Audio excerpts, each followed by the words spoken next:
Greetings! I am Herbert Erpaderp, and today I'm going to build this bolt-action British carrier section.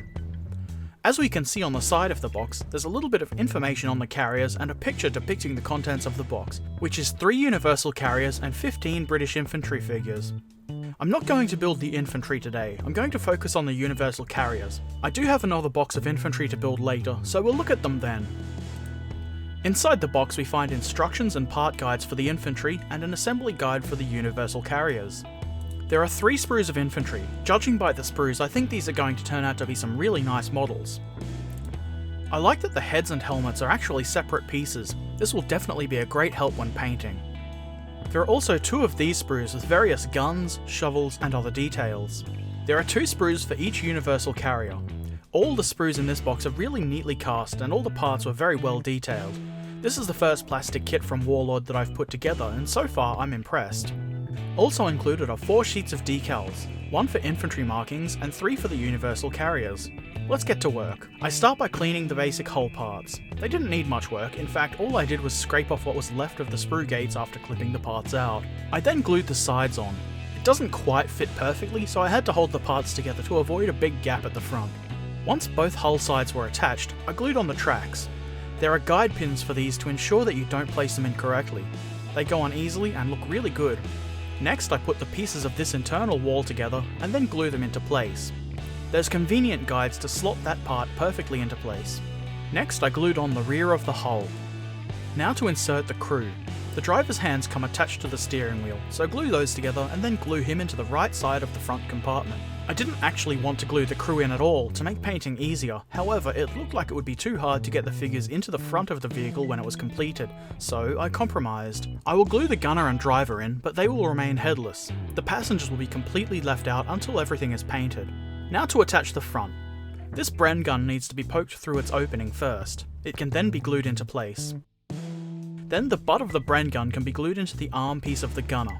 I'm not really a fan of this because it forces you to position the gun at a certain angle or have the gunner with a weird looking arm. Either way, I added a tiny bit of glue to secure the gun to the hull opening. Next, I added this engine cover piece. When test fitting, I discovered that it clips in and I couldn't pull it out. That's okay, it does lift a little bit so I added some glue to secure it. On top of that part, we placed this T-shaped part with hatches and grills. Now I begin adding extra details, starting with this spare wheel. Not all of the parts are required, and some of these will vary depending on which version you are building. I have chosen to build Mark IIs, mostly because I preferred the way this wider box and roll on the rear looked. There is another box that seems to be intended to go on the rear right, but the roll prevents it from being placed there. I solved this issue by trimming the roll enough to clear the box. The other differences are in the headlight, which I would suggest attaching before gluing the front part on, and the side skirt parts. These are meant to flare out a little bit, which I believe was to accommodate the steering, which actually moved the front idler wheel to the side to kind of bend the track a little bit. This stirrup thing is the same for both versions. I wasn't exactly sure how far back it should be positioned. There are also a couple of these, which I figure are ammo boxes that can be added. Next I added the pole that holds the Bren gun. And finally, the gun itself. Be sure you place it correctly with the magazine facing upwards. There we have it, 3 completed 28mm scale Universal carriers ready to join my growing British force for bolt action. That is, once they're painted. As I said, this is the first plastic kit by Warlord that I've built, and I really liked it. The detail is excellent. The parts were very well cast with a bare minimum of mould lines, mostly on the guns and crew figures. Assembly was very easy and didn't take long at all. The included instructions were clear and simple to follow. The only thing that I didn't really like was the fact that you more or less have to glue the driver and gunner figure into the front compartment before painting. I would really like to paint those separately. It's not that big a deal though, really. These are some really nice little vehicles and I'm glad that I got them. They're now on my ever-growing list of stuff to paint. They'll be done someday. I hope this video has been helpful. Be sure to leave comments below if you have any, and subscribe if you'd like to see more.